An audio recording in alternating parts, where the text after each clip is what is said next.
넉넉히 이기는 삶이라는 제목으로 하나님의 말씀을 함께 나누고자 합니다. 어제 우리 학생부 아이들이 정말 대단한 일을 하고 왔습니다.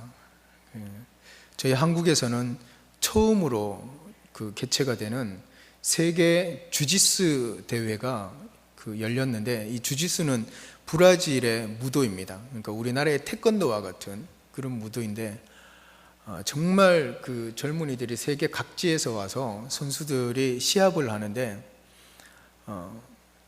사실 저도 주짓수에 대한 룰은 잘 모릅니다. 근데 제 동기 전도사가 유도가 6단이에요. 선수 출신이에요. 근데 주짓수가 가장 높은 띠가 검은 띠인데 그 바로 밑에가 브라운이에요. 근데 그 전도사님이 브라운 띠까지 따갖고 있는 거죠. 그래서 그 전도사님 하는 얘기가, 주짓수는 모든 관절을 꺾는 무도이다. 그래서 우리가 안바라고 그러죠. 이렇게 팔을 꺾으면 그거를 내가 졌을 것 같으면 빨리 이렇게 탭을 쳐야 되는데, 그렇게 하지 않으면 이 관절이 그냥 꺾여버려요. 그래서 그러한 어떠한 무도인데, 우리 학생들이 거기 가서 일일이 다 스텝으로 선수 다 찾아와서 선수 시합할 수 있도록 안내 다 하고, 안 되는 영어까지 다 막 온몸으로 그렇게 했는데, 어제 내려오면서 차 안에서 얘기가, 이때 임대근 집사님이 있어야 됐는데. 그래서 제가 우리 사랑자매도 갔었으면 모든 통역 그냥 끝내주는데, 정말 아쉬웠습니다. 그래서 우리 아이들이 정말 그런 국제대회에 가서 직접 점수까지도, 심판이 점수를 이렇게 표시하면 우리 아이들이 그 점수를 다 기록하는 거예요. 그래서 거기 협회, 주짓수 협회 회장님이 안수 집사님이세요.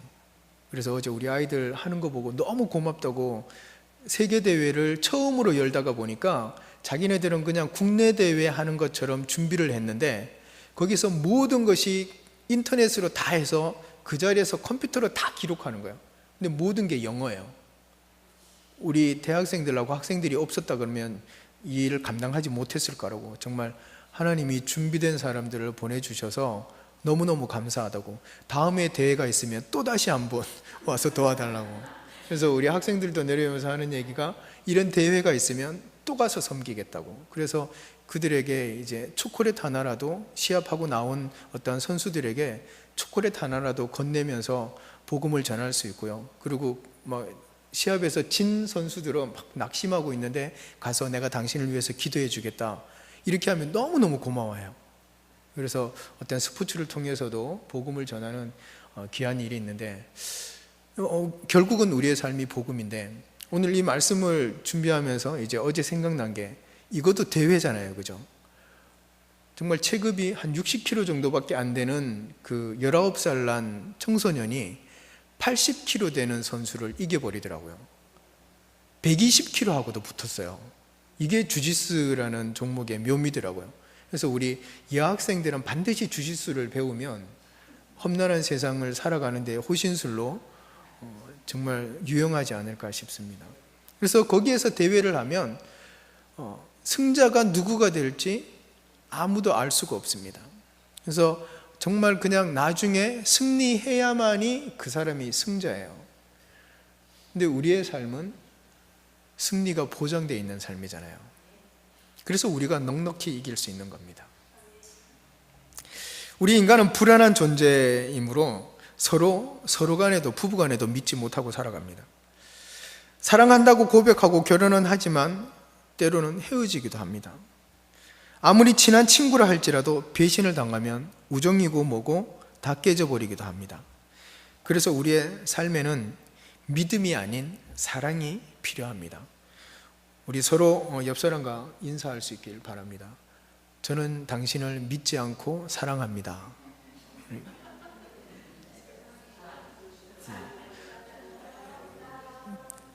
사람과 사람은 믿으면 발등 찍힙니다.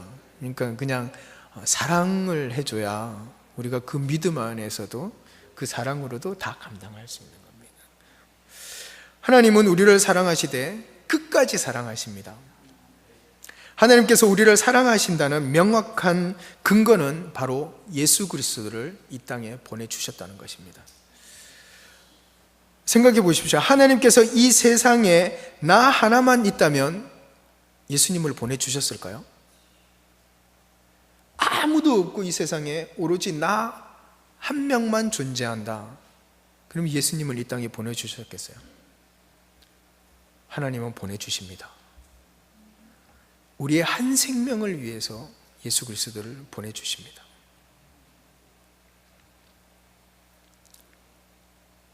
하나님은 우리의 한 영혼이 천하보다 귀하다고 하셨습니다. 하나님이 그 사랑을 믿으시기 바랍니다. 우리가 믿을 분은 하나님 한 분, 예수 그리스도 한 분밖에 없습니다. 사람은 어떤 경험과 체험을 통해서 변하게 되고 그 변화는 가치관의 변화를 가져옵니다. 예수님을 만나고 그분의 사랑을 경험한 자들은 변합니다. 주님의 사랑이 그를 변하게 하는 것입니다. 우리가 오늘 이 본문을 쓴 바울을 보면 바울은 예수님을 만나기 전에는 교회를 잔멸하려고 교회에 예수를 믿는 사람들을 잡아다가 옥에 가두는 역할을 했던 사람입니다. 그러니까 그의 삶은 아름답지 못한 삶이었던 것입니다. 스데반이 돌에 맞아 죽을 때 바로 그 옆에서 바울이 그를 지켜보고 있었습니다. 바울이 다메섹 도상에서 주님을 만나고 난 후 그의 삶은 변화되었습니다. 하나님의 사랑을 깨닫게 되었다는 말입니다. 하나님의 사랑을 깨닫고 변화된 바울은 복음을 위해서는 자신의 생명이 아깝지 않다고 고백합니다. 그렇게 고백한 바울에게도 사단은 정죄하는 마음을 주었습니다. 사단이 바울에게 뭐라 그랬겠습니까? 너는 예수를 믿는 자들을 잡아 옥에 가두고 핍박했지 않았느냐? 스데반이 돌에 맞아 죽을 때 너도 함께 하지 않았느냐? 이런 식으로 사단이 바울에게 정죄했다면 여러분 같으면 어떻겠습니까? 내가 정말 예수 믿는 사람을 잡아다가 옥에 가두고 핍박하고 괴롭히고 했다면 내가 예수님을 만나고 난 다음에 회심하고 예수님을 나의 구주로 또한 예수님을 위해서 내가 삶을 살겠노라고 고백했지만 문득 우리의 생각 가운데 네가 무슨 예수 그리스도의 제자라고 너 옛날에 예수 믿는 사람을 그렇게 핍박하고 그렇게 옥에 가두고 했는데 네가 뭐라고 지금 그렇게 설치느냐? 너는 아무것도 할 수 없어. 이런 생각들이 우리에게 몰려온다면 우리는 스스로 좌절할 겁니다. 내가 뭔데 앞에 설 수 있을까? 그리고 점점 자존감은 낮아져서 정말 나는 아무것도 아니야 이렇게 생각하실 겁니다. 저라도 그랬을 겁니다. 근데 바울은 보면 그렇지 않습니다. 바울은 하나님의 그 사랑을 확신하였으므로 바울은 흔들리지 않았습니다. 구원하신 하나님, 사랑하시는 하나님을 의지하고 오직 그리스도만을 의지하였습니다. 바울은 그 확신을 가지고 로마에 있는 사람들에게 오늘 본문의 말씀을 전하는 것입니다. 바울은 본문을 통해서 스스로 질문을 던집니다. 그러면서 또한 자기가 답을 합니다. 31절에 이 일에 대하여 우리가 무슨 말을 하리요? 이 말은 모든 성도들은 신자의 특권을 가졌고 거룩한 승리를 하는데 이에 대해서 지금까지 해온 모든 말로서 우리가 무엇을 더 말할 수 있겠느냐 이 말입니다. 바울은 지식을 초월하는 예수님의 사랑의 높이와 깊이, 넓이와 길이에 놀란 사람처럼 말합니다. 그러니까 그것을 가늠할 수가 없는 거예요. 바울의 입장에서는. 하나님이 우리를 위하시면 누가 우리를 대적하리요? 자기 아들을 아끼지 아니하시고 우리 모든 사람을 위하여 내어주신 이가 어찌 그 아들과 함께 모든 것을 우리에게 주시지 아니하겠느냐? 이게 바울의 말입니다. 하나님이 자기 아들까지 주셨는데 우리를 위해 무엇을 못 주시겠냐 이 말씀입니다. 우리를 의롭다 하신 이가 하나님이신데 누가 우리를 정죄하겠습니까? 죽으실 뿐만 아니라 다시 살아나신 이는 그리스도 예수시니 그는 하나님 우편에 계신 자요 우리를 위하여 간구하시는 자시니라. 여러분, 하나님보다 누가 더 의로울 수 있습니까? 천사들이 더 의롭습니까? 하나님보다 의로운 자는 아무도 없습니다. 하나님께서 우리를 의롭다 해주셨는데 그 의로우신 분이 우리에게 의롭다 해주셨는데 누가 우리를 정죄할 수 있단 말입니까? 이것이 복음입니다. 복음. 우리가 도저히 의로울 수 없는 자들인데, 도저히 그 흠에서 벗어날 수 없는 자들인데, 도저히 우리 스스로가 어떠한 행위나 어떠한 노력을 가지고도 구원받을 수 없는 존재들인데 하나님께서 친히 우리에게 너는 의롭다 해주시는 거예요. 이게 복음입니다. 예수 그리스도를 통해서 우리를 구원하신 그것이 복음이란 말이죠.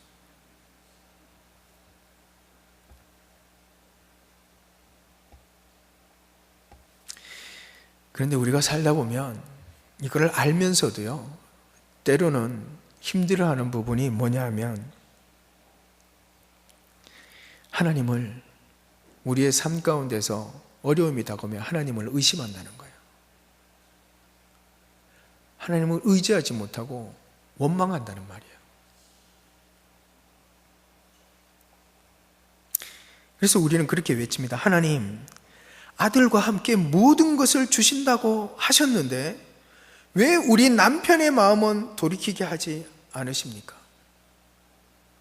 왜 우리 아내의 마음은 돌이키지 않게 하십니까? 왜 우리 자녀들을 힘들게 하십니까? 왜 우리를 가난하게 하십니까? 왜 기도에 응답해 주지 않으십니까? 하나님, 나를 이대로 버려두실 겁니까? 하나님을 믿는 내가 잘못되면 하나님의 이름에 흠이 되지 않겠습니까? 이러면서 투정할 때가 많다는 것입니다. 왜 하나님께서 들어주시지 않을까요? 우리가 내 남편을 위해, 내 자녀를 위해, 내 부모를 위해, 우리의 경제적인 부분을 위해, 나의 건강을 위해 우리가 하나님 앞에 간구하고, 하나님 예수 그리스도를 나를 위해 주셨는데 왜 내가 이렇게 고통받게 하십니까? 하나님 왜 기도에 응답해 주지 않습니까? 하나님 정말 살아계신 거 맞습니까? 내가 잘못되면 하나님 얼굴에 흠이 되지 않겠습니까? 그런데 왜 안 들어주십니까? 이런 식으로 원망한단 말이에요. 우리 이 시간 여호수아를 한번 보겠습니다. 여호수아 7장에 보면 여호수아는 하나님의 능력으로 정말 난공불락인 여리고성을 무너뜨립니다. 그 엄청난 여리고성을 무너뜨린 것을 여호수아는 경험을 하였습니다. 그리고 아이성 전투는 여리고성에 비하면 아무것도 아니었습니다. 아무것도. 그런데 어떻게 됐습니까? 그 엄청난 여리고성은 무너졌는데 아이성에서는 패하고 맙니다. 여호수아는 돌아와서 하나님 앞에 꿇어앉아서 기도합니다. 여호수아는 옷을 찢고 하나님의 궤 앞에 엎드려 티끌을 뒤집어 쓰고 저물도록 궤 앞에 있다가 하나님께 기도합니다. 여호수아는 너무너무 화가 났던 거예요. 하나님, 어떻게 저 여리고성을 무너뜨리게 하신 하나님께서 요 조망만한 아이성에서 우리를 피하게 할 수 있습니까? 하나님, 어떻게 이러실 수 있습니까? 그럴 것 같으면 우리가 왜 요단을 건너와서 이곳에 오게 하셨습니까? 요단 저편에 있었던 것이 우리에게 훨씬 더 좋았을 것입니다.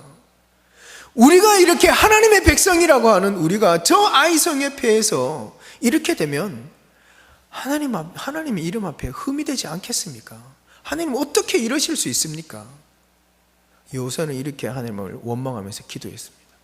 그럴 때 하나님 뭐라 그러십니까? 네가 왜 이렇게 엎드려 있느냐? 네가 몰라서 이러느냐? 너희 가운데 범죄한 자가 있기 때문에, 너희 가운데 죄가 있기 때문에 내가 함께하지 않았다는 것입니다. 누구의 죄였죠? 아간의 범죄였던 거예요. 아간의. 그 죄인을 잡아서 해결하라는 겁니다. 여호수아가 아간을 잡아서 그 가족을 전멸했을 때 하나님께서 이스라엘 백성과 함께 해주셨다. 무슨 말이냐면, 우리의 삶 가운데서 아간을 잡아내라는 겁니다. 우리의 삶 가운데서 그 죄악을 끄집어내서 예수 그리스도 앞에 갖다 놓으라는 것입니다. 그렇게 하고 하나님 앞에 기도하라는 거예요.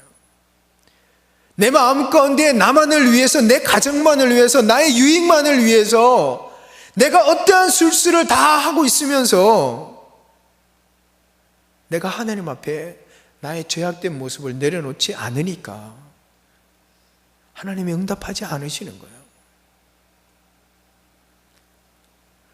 하나님은 하나님께서 택하신 그 선한 민족, 그 택하신 백성이지만 그들이 죄악 가운데 있는 것은 보실 수가 없다는 거예요. 돌아오라는 거예요.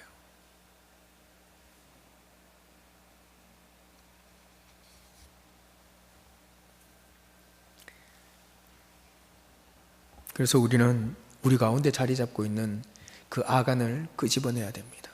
우리 가운데 자리 잡고 있는 그 죄성을 끄집어내야 됩니다. 생각날 때마다 주님 앞에 고백하고, 내가 생각지 못하던 죄까지도 하나님 앞에 우리가 철저하게 회개하고 나가야 됩니다. 그렇게 해서 거룩한 삶을 우리가 유지해야 됩니다. 하나님 나에게 있는 정욕과 이 세상의 자랑을 십자가에 못 박습니다. 시기하고 미워하고 질투하고 비판하고 수군거림을 회개합니다. 주의 보혈로 나를 깨끗게 하시고 하나님 앞에 거룩하게 순결하게 살겠습니다 라고 다짐해야 됩니다. 하나님 사랑합니다, 하나님의 그 사랑을 믿습니다 라고 고백하시기 바랍니다. 그럴 때 하나님은 우리의 기도에 응답하시고, 여호수아가 범죄한 아간을 처벌함으로 하나님은 아이성을 여호수아 손에 붙이셨던 것처럼 우리가 우리의 죄를 자복하고 정결함으로 거룩한 삶을 살 때 하나님은 우리에게 복을 주시고 인도해 주십니다. 하나님은 우리를 버리지 않으십니다. 사도행전 7장 55절에 이하에 보면 스데반이 돌에 맞아 죽어가면서 성령 충만하여 하늘을 우러러 주목하여 하나님의 영광과 그 및 예수께서 하나님 우편에 서신 것을 보고 말하되, 보라 하늘이 열리고 인자가 하나님 우편에 서신 것을 보노라. 하나님은요, 우리가 힘들어하고 우리가 낙심하고 우리가 넘어져 있을 때, 우리가 고난받을 때 예수님은 가만히 앉아서 지켜보시는 분이 아니십니다. 보십시오. 스데반이, 주님께서 사랑하시는 그 스데반이 돌에 맞아 죽을 때 예수님은 앉아 계셨다는 말씀이 없어요. 벌떡 일어나서 그 스데반을 바라보고 계신다는 것입니다. 우리가 고난당하고 우리가 힘들어하고 하나님 앞에 울부짖을 때 주님은 가만히 앉아서 듣고만 있는 것이 아니라 일어나서 우리를 도우신다는 거예요.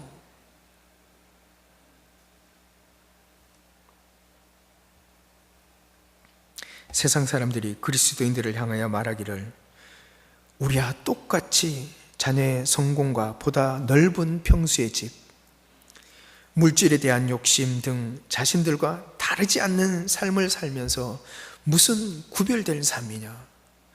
너희들이, 우리는 예수를 믿지 않는데 당신들은 예수를 믿으면서 우리와 다르게 사는 게 무엇이 있느냐? 이 말이에요.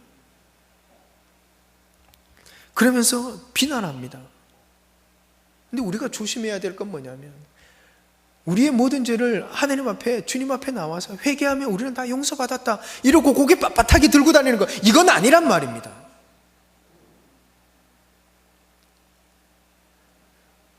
우리가 주님 앞에서는 철저하게 겸손하고 또한 세상 사람들에게도 겸손해야 돼요. 그럴 수도 있겠죠. 우리가 죄인으로서 고개 숙이고 다니면 세상 사람들은 그래도 염치는 있구나 이렇게 얘기할 겁니다. 중요한 것은 우리가 잘못한 것은 잘못했다고 바로 시인하는 것이 바른 것입니다. 끝까지 아니다 아니다라고 부정하다가 나중에 밝혀지면 그 사람 한 사람만이 욕먹는 것이 아니라 교회 전체가 욕먹고 결국은 하나님이 욕먹는 거예요. 자기가 잘못하고 자기가 죄 지은 것은 바로 시인할 줄 아는 사람이 그리스도인입니다. 그렇게 해야 됩니다.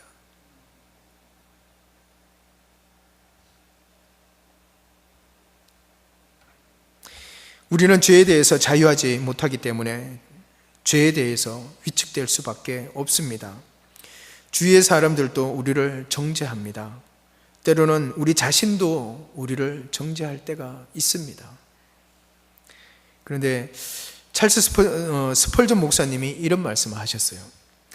정신질환자가 아닌 자에게는 정죄하는 마음이 있다. 정신병자들은 정죄하지 않는다는 거예요. 누가 잘못했든지 그냥 너는 너고 나는 나라는 거예요. 근데 정상인들은 판단할 수 있기 때문에 정죄하는 것이 정상인이라는 거예요. 그렇다고 그 정죄하는 것에 있어서 우리가 두려워할 필요는 없다는 것입니다.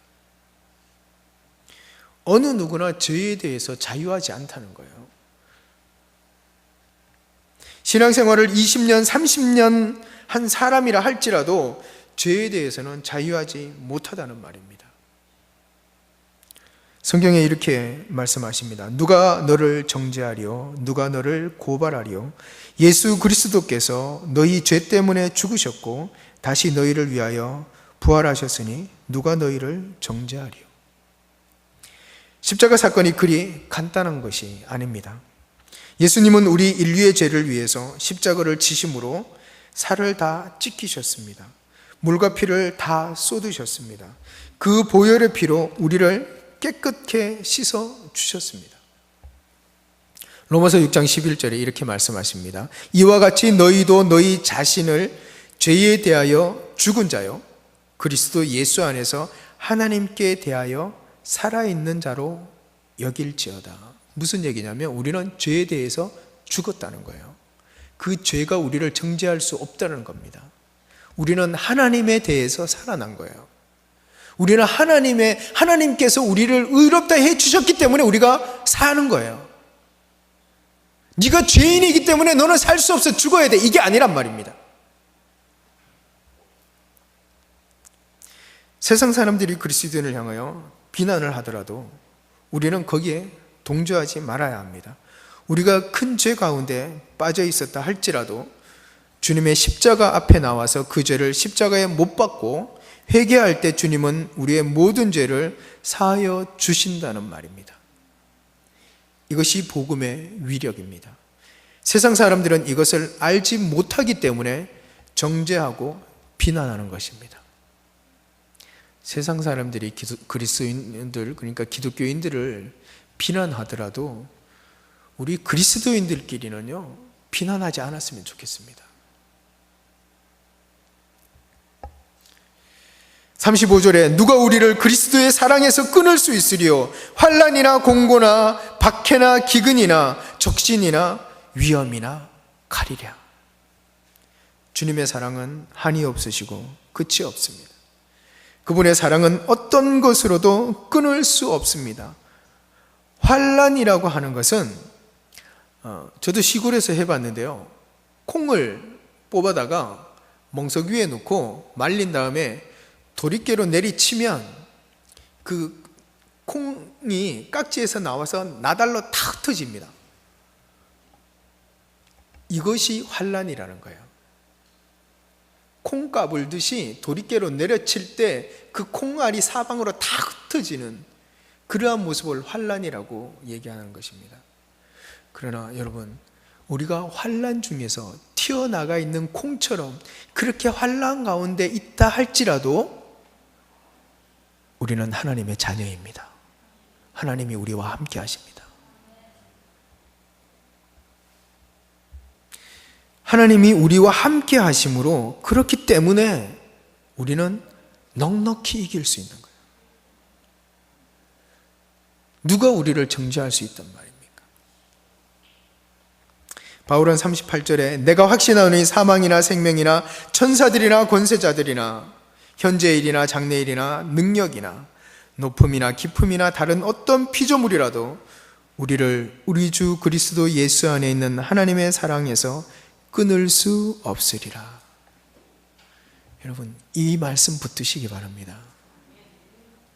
우리는 두려워할 게 없어요. 하나님께서 우리와 함께 하시고, 하나님이 결국은, 제가 서두에 주짓수에 대해서 얘기했지만, 주짓수는 시합을 해봐야 결과를 알 수 있습니다.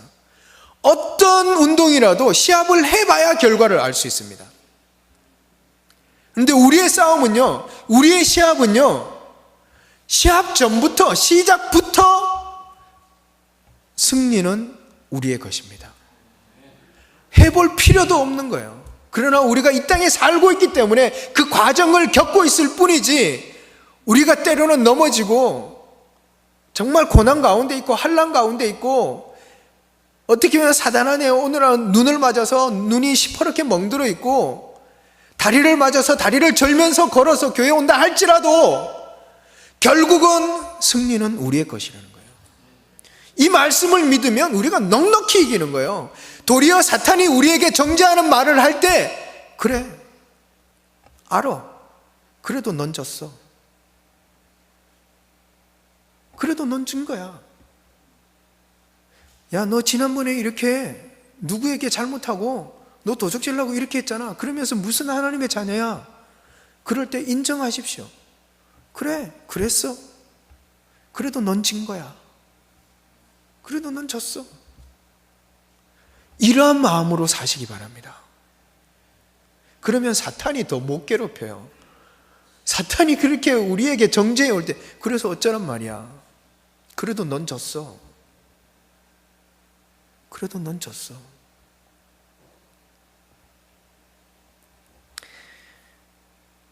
하나님이 우리를 위하십니다. 아들을 내어주신 하나님께서 무엇인들 허락하지 않으시겠습니까? 의로우신 하나님께서 우리를 의롭다 하셨는데 누가 우리를 정죄할 수 있겠습니까? 누가 우리를 고발하겠습니까? 하나님은 변함이 없으십니다. 모든 것을 주시고자 하십니다. 우리의 삶을 돌아보고 정결함으로, 겸손함으로 하나님께 나오시기 바랍니다. 흔들리지 마시기 바랍니다. 하나님의 사랑을 확신하시고 믿음 위에 굳게 서서 세상과 악한 영들의 공격과 사단의 정죄함에서 예수님의 보혈을 힘입어 당당하게 넉넉하게 이기시고 승리하는 삶을 사는 저와 여러분이 되시길 간절히 소망합니다. 기도하겠습니다.